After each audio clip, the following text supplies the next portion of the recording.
Hey guys, this is Eric from Uncommon Sense, and I wanted to talk to you guys about the current situation that we're seeing out in the West Coast and across the nation on the minimum wage. So currently right now there's a couple cities in America that have now pushed the minimum wage laws up to $15 an hour over a progression of I think like 5 years or something like that.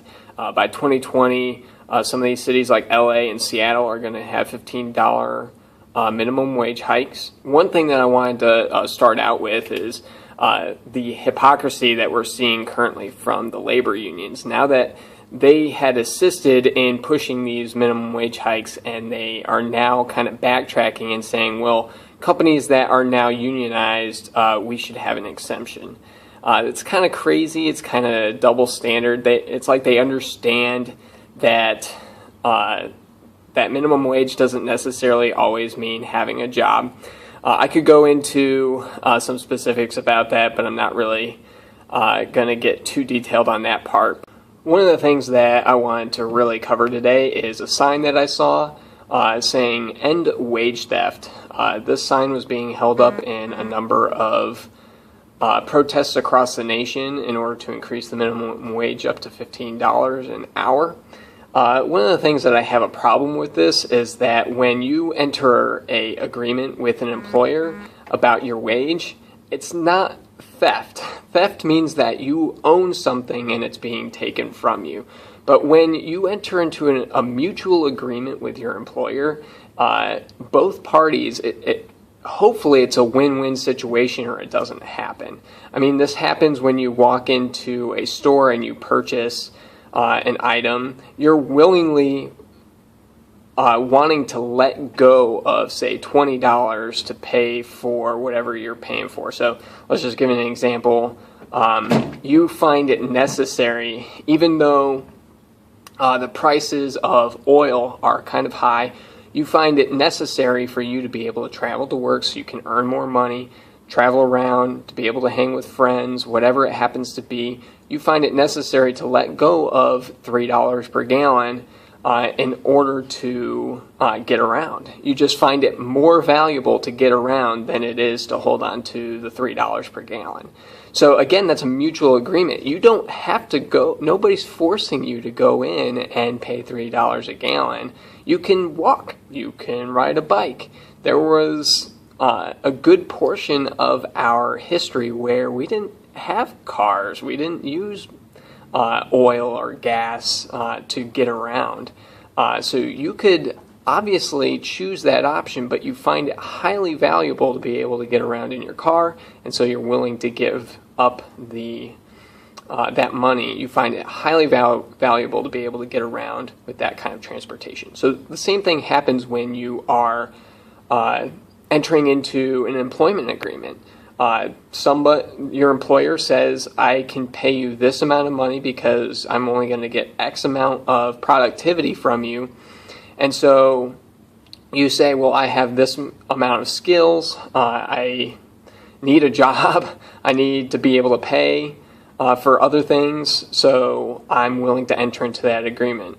So both parties are agreeing to the terms of the employment, and so it is technically a win-win. Yeah, you might want more money, but really you understand your current situation.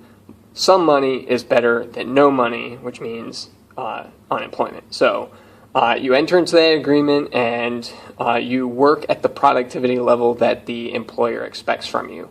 As you become more productive and more skilled, the employer will go ahead and begin to want to hold on to you because he knows that you are valuable, you're productive, and so he'll begin to pay you more.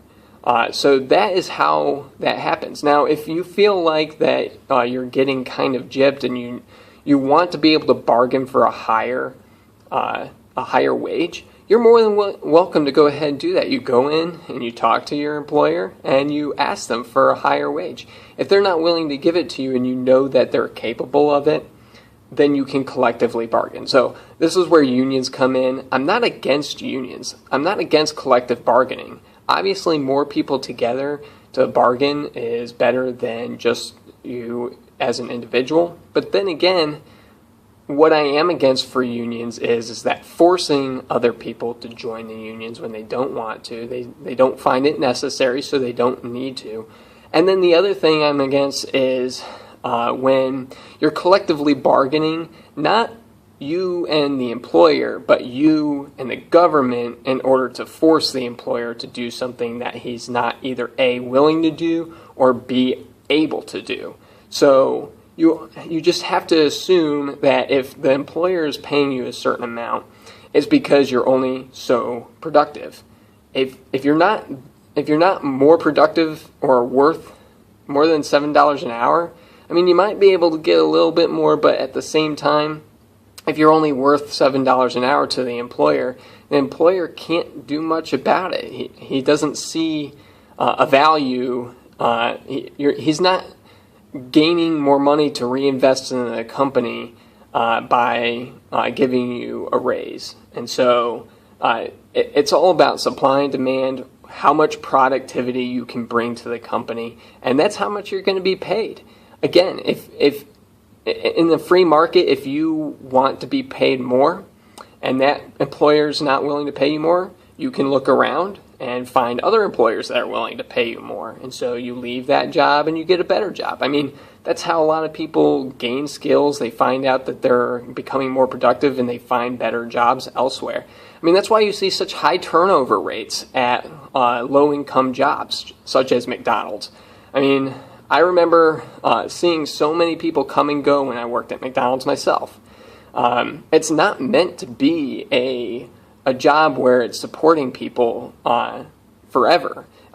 It's supposed to be a way to gain skills, gain knowledge, and become more productive and then move on. But if you happen to be unfortunate, I'm not saying that it doesn't happen for some people that they get stuck there. If you get stuck there, I mean, again, they can only pay you for the amount of productivity that you bring to the business. So you forcing them through government is not going to help. All you're doing them is forcing them to be able to pay you a wage that they cannot pay you. I know you think that they can afford it, but there's so much more expenses. They've already done the calculations already to say, this is what I can afford as a business. I mean, and you're talking about a lot of small businesses that actually pay these minimum wage jobs. I know Walmart is a really big business, but look, they've now, because of the collective bargaining and because of the whole social issues that are going out there, they're actually now going to invest more money into their workers. The government as a whole hasn't forced them to do that. Only certain cities has forced certain businesses to do that now. But as a whole, Walmart is now responding to the collective bargaining, and they're going to invest in their workers. But again, that's a completely voluntary thing. It's not force of government. It's not force by anything else. So that is my critique on this sign here that I saw at these protests saying end wage theft. It's not theft if you don't own it. If you disagree or if you have comments, go ahead, leave one below in the comments section. If you like this video, go ahead, like it. Subscribe to my channel on Common Sense. I will see you in the next video.